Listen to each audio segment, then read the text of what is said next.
আসসালামু আলাইকুম। কলিং বিষয় মালয়েশিয়া, আমি আছি আরিশ হৃদয়।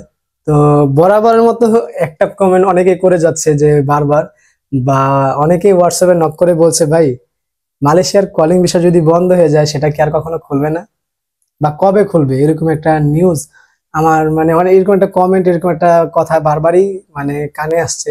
তো ভাবতেছি যারা এইসব কমেন্ট করতেছে তাদেরকে হয়তো ভিডিওর মাধ্যমে বলে দিই, কলিং ভিসা খুলবে ভাই। বাট আপনারা হয়তো জানেন মালয়েশিয়া এমন একটা কান্ট্রি, এটা কিন্তু সবসময় খোলা থাকে না। যখন বন্ধ হয় তখন কিন্তু সব প্রসেসে বন্ধ হয়ে যায়। অনেক সময় অনেক ক্ষেত্রে দেখা গেছে ট্যুরিস্ট ভিসাগুলো বন্ধ হয়ে যায়, আর অন্যান্য যে ভিসাগুলো আছে, আমার ভিডিওগুলো দেখছেন যারা, অবশ্যই ভিসাগুলোর নামও জানেন। তো সেই ভিসাগুলো কিন্তু বন্ধ হয়ে যায়।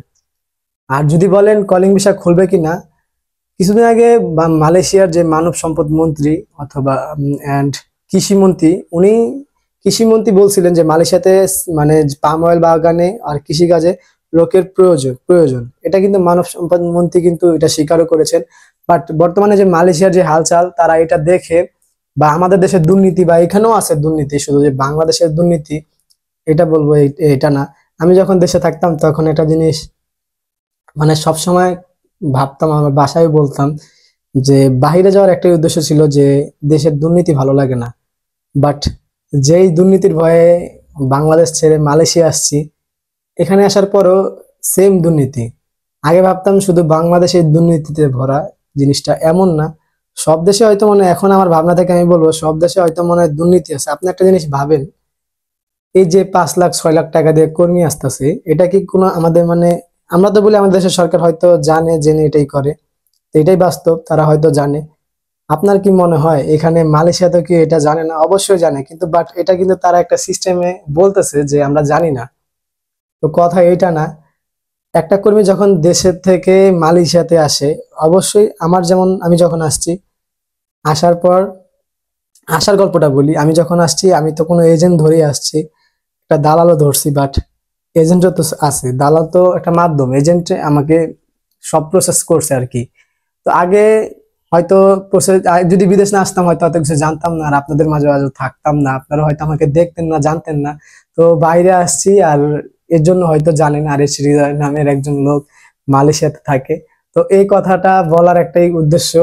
তো দেখলাম আমি যখন আসছি, এখানেও কিন্তু একটা এজেন্ট আছে, উনি আমাকে রিসিভ করছে এয়ারপোর্টে। তো আমার বস রিসিভ করছে, আর আমার বসকে কিন্তু আমি দেখাইছি, আর ওই ভিডিওটা কিন্তু প্রচুর ভিউ হয়েছে। এজেন্টকে দেখাই নাই। তো আমি ভাবছিলাম ওই ভদ্রলোকই হয়তো বস, যিনি এজেন্ট, উনি হয়তো আমাকে রিসিভ করে নাই, তার কোনো ক্লায়েন্ট পাঠাইছে এয়ারপোর্টের ভিতরে। পরে বুঝতে পারলাম এখানে আসার পর যে ইমিগ্রেশনের গেটে একমাত্র বস বা মালিক ছাড়া কেউ যেতে পারে না। তো যখন আসলাম তখন দেখলাম মালয়েশিয়াতে এজেন্ট আছে।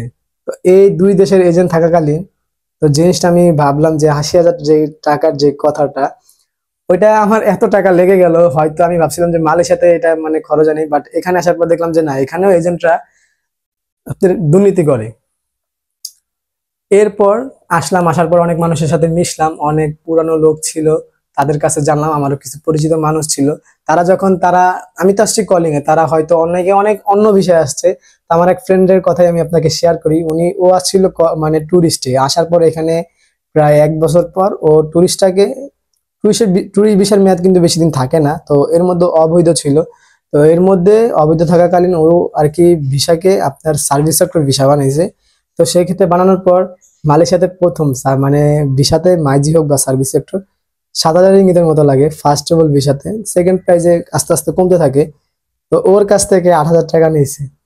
তো ও আমাকে বলতেছে যে আমরা ভাবতাম যে বাংলাদেশে ঘুষ দুর্নীতিতে ভরপুর, তো এখানেও ভরপুর। আর যদি বলি পুলিশের কথাগুলা, মালয়েশিয়ার পুলিশ কিরকম এটা হয়তো আমরা সবাই জানি, বাট এখানকার পুলিশও কিন্তু ঘুষখোর। ঘুষখোর এভাবে ইঙ্গিত করব না, এরাও কিন্তু টাকা খায়, বাট এটা আমি ভিডিওতে বলতে চাচ্ছি না। হয়তো এটা বললে অনেকের মানে, এটা বললে আমারই ক্ষতি হবে, এই কারণে বলছি না। তো কথা এটা না, কথা হচ্ছে যে ভাই কলিং খুলবে কিনা, অবশ্যই খুলবে। তো মালয়েশিয়া এরকম হয় যে কিছুদিন খোলে, লোক আনার পর যদি অবস্থা খারাপ হয় তো দেশে পাঠিয়ে দেয় লোকদের ধরে, বা ইমিগ্রেশন পুলিশের হাতে পড়লে যখন চলে যায় তখন কিন্তু কর্মী একটা সংকট হয়, কাজের চাহিদা বাড়ে, পরবর্তীতে আবার কলিং খোলে। তো এরকম প্রসেস করে, আর সেটা 3 বছর 4 বছর লাগতে পারে। আর এর মধ্যে কিন্তু টুরিস্ট গুলা খোলা থাকে, তো এর মাধ্যমে আসতে পারেন অনেকে। কিন্তু আসার আগে অবশ্যই আপনার আত্মীয় স্বজনের কাছ থেকে খবর নিবেন যে মালয়েশিয়ার অবস্থা কেমন, এই খবরটা নিয়ে অবশ্যই আসবেন।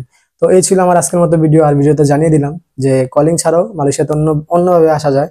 আর এর মধ্যে একটা ছোট্ট গল্প আপনাদেরকে শেয়ার করলাম, হয়তো হয়তো ঘটনাটা কেমন লাগবে, এটা গল্প না, এটা বাস্তব। তো এটাই সত্যি। আর সবাই আমাকে আগের মতো সাপোর্ট করতেছেন, তো এর জন্য খুবই ভালো লাগতেছে ভিডিও করতে। আর এভাবে সাপোর্ট করতে থাকেন, সাপোর্ট করলে হয়তো নতুন কিছু করব, এটাও প্ল্যান আছে মাথায়। তো কলিং যেহেতু বন্ধ হয়ে গিয়েছে, হয়তো অন্য টিউটোরিয়াল অথবা অন্য কোনো ধরনের ভিডিও বানাবো, এরকম একটা আশায় আছি বা পরিকল্পনা করতেছি ঘরে বসে বসে। আর ইদারিং বাইরে যেতে পারতেছি না, একটু প্রবলেম নিজের, বলবো কেন যেতে পারতেছি না। তো সবাই দেখতে থাকেন আমার ভিডিওগুলা। তো একদিন ভিডিওতেই বলবো আমি কেন এখন বাইরে যেতে পারতেছি না, ঘরে ভিডিও তৈরি করতেছি। আর হয়তো কোয়ালিটি খারাপ, অনেকে হয়তো ভাল লাগতেছে না দেখতে। তো আমার ইনফরমেশন জানানোর ভাই, আমি যেখানে থাকি, যে পরিস্থিতিতে থাকি আপনাদেরকে জানাবো, এটা বলছিলাম, কথা দিছিলাম। তাই এখন আমার পরিস্থিতি খারাপ, আমি জানাবো না এরকমটা না। তো সবাই ভালো থাকবেন, সুস্থ থাকবেন, দেখা হবে নতুন কোনো ভিডিওতে নতুন কোনো সময়। সে পর্যন্ত সবাইকে অসংখ্য অসংখ্য ধন্যবাদ আমার ফুল ভিডিও দেখার জন্য।